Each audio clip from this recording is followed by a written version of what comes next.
মামা মামি ও দোতলায় ঘুমাতেন। আমি নিচের ঘরে ঘুমাতাম। আমি পড়াশোনা করে রাত 2টার দিকে ঘুমাতাম। প্রায় রাতে আমি দোতলায় জল খেতে যেতাম। একদিন রাত 1টার সময় আমি যখন জল খেতে দোতলায় যাচ্ছি, এমন সময় দেখি মামি একটা আকর্ষণীয় কাপড় পরে ঘরের দিকে যাচ্ছেন। আমি তখন বুঝতে পারছিলাম না কি করব। আমার স্বপ্নের নায়িকাকে এইভাবে কোনোদিন দেখব ভাবতেই পারিনি। রাতে মামিকে দেখতে অসম্ভব সুন্দরী লাগছিল। আমি তখন রান্নাঘর এর দিকে না যেয়ে সিঁড়িতে দাঁড়িয়ে থাকলাম, কি হয় তা দেখার জন্য। রান্নাঘর এর বিপরীত পার্শ্বেই গোসলখানা, আর গোসলখানার পানির কল চলছিল। বুঝলাম যে এখন মামি গোসল করবে। নিশ্চয় মামি এতক্ষণ মামার সাথে অন্য কিছু করছিল। এসব ভাবতে ভাবতে আমি সিঁড়ির পাশে লুকিয়ে গেলাম, যাতে মামি গোসল করার সময় আমাকে দেখতে না পায়। কিছুক্ষণ পর মামি উনার ঘর থেকে কাপড় চোপড় নিয়ে আসলেন। মামি আসার সময় আমি মামিকে প্রাণ ভরে দেখতে লাগলাম। কি সুন্দর মামির চেহারা।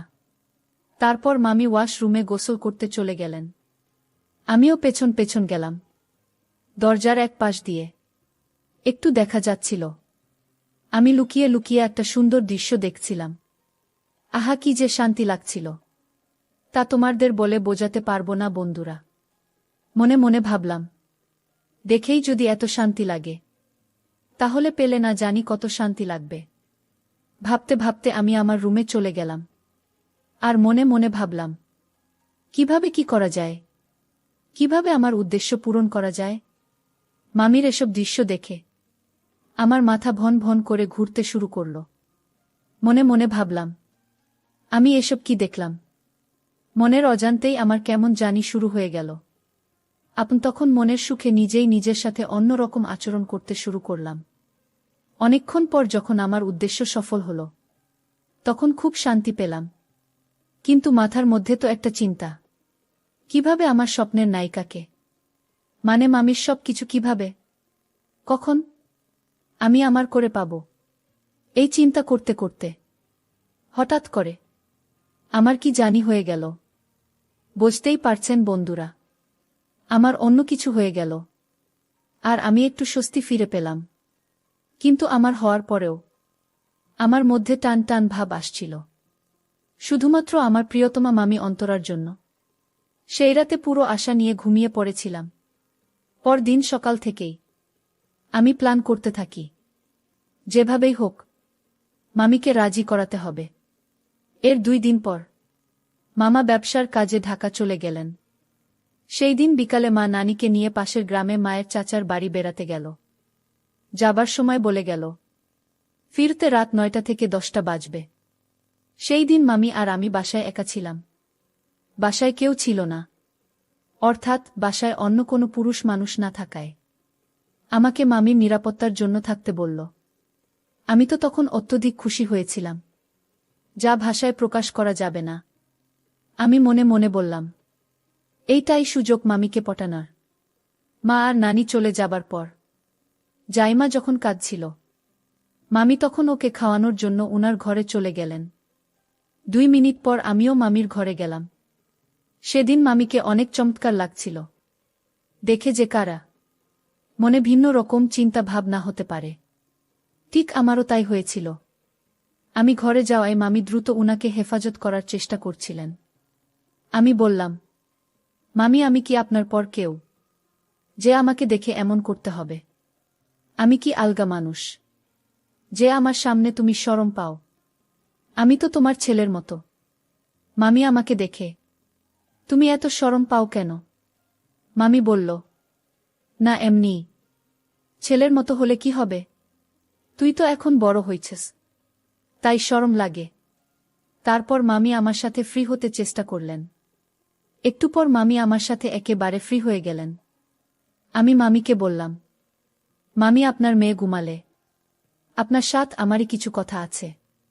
মামি বলল, কি কথা ভাগ্নি? আমি বললাম, আছি মামি, আমার কিছু কথা আছে।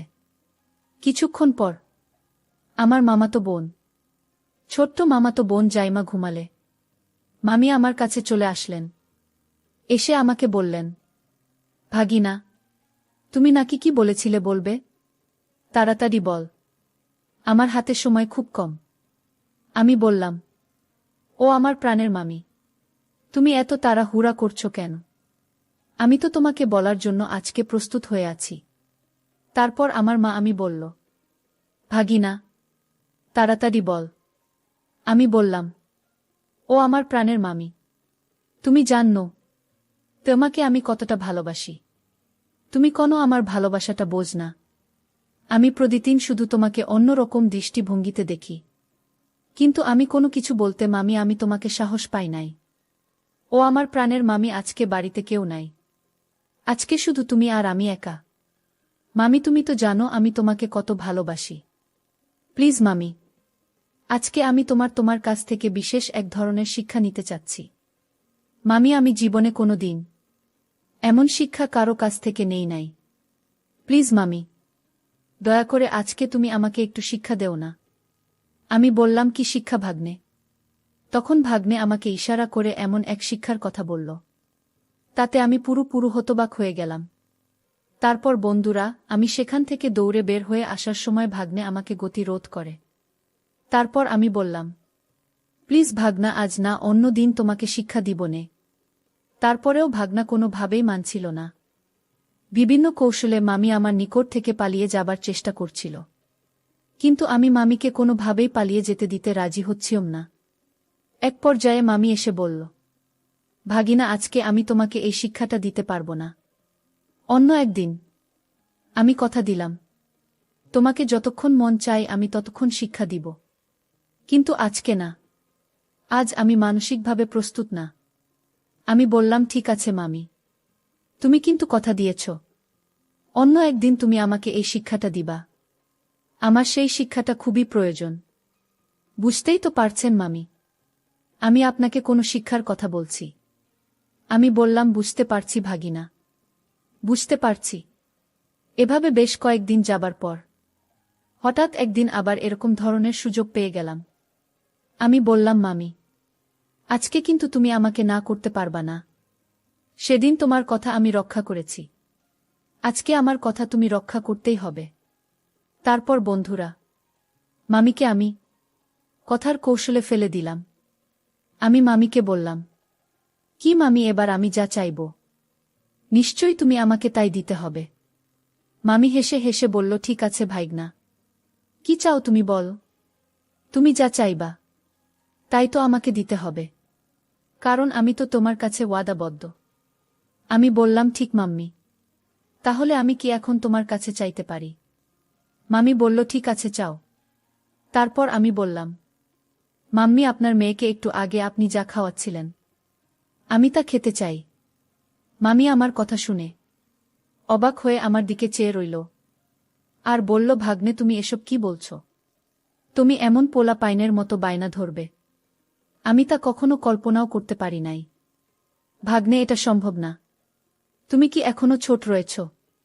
তারপর আমি বললাম, না মাম্মি, তুমি কিন্তু আমাকে কথা দিয়েছিলে আমি যা চাইব তাই দিবে। এখন তাহলে মামি, তুমি কিন্তু তোমার কথার বরখেলাপ করতেছ। এটা ঠিক না। মামি আমার মন খারাপ দেখে তার মনে একটু দয়া হল।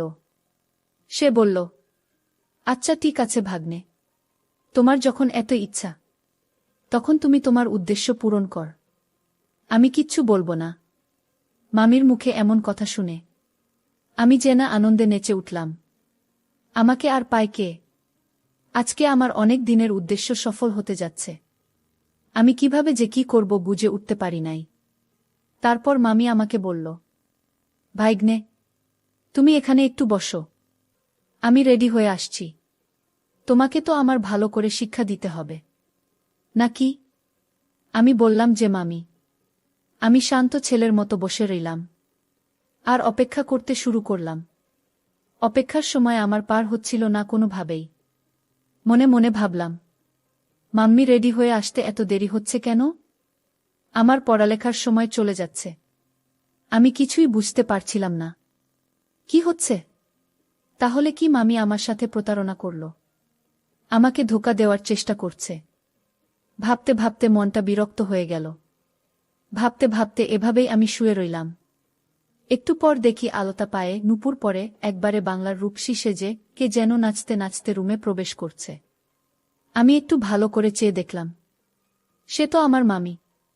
রুমে প্রবেশ করেই অন্যরকম মুডে গান গাইতে শুরু করল। আজ পাশা খেলব রে শাম, ও শাম রে, তোমার সনের। মামির মুখে এমন গান শুনে আমি অবাক হয়ে মামির এসব নাচের দৃশ্য দেখতে লাগলাম। আমি মামির এই অবস্থা দেখে অবাক হয়ে গেলাম। আর ভাবলাম, মানুষ এত সুন্দর হয় কেমন করে? মনে হচ্ছে আসমানের পরী নেমে এসেছে। একটু পর মামি আমাকে ইশারা দিল, যেন আমি তার কাছ থেকে বিশেষ ধরনের শিক্ষা গ্রহণ করি। তারপর কি আর করব বন্ধুরা? ভাবির কাছ থেকে সেদিন বিশেষ এক ধরনের শিক্ষা গ্রহণ করেছিলাম, যে শিক্ষা আমি আর কোনোদিন কারো কাছ থেকে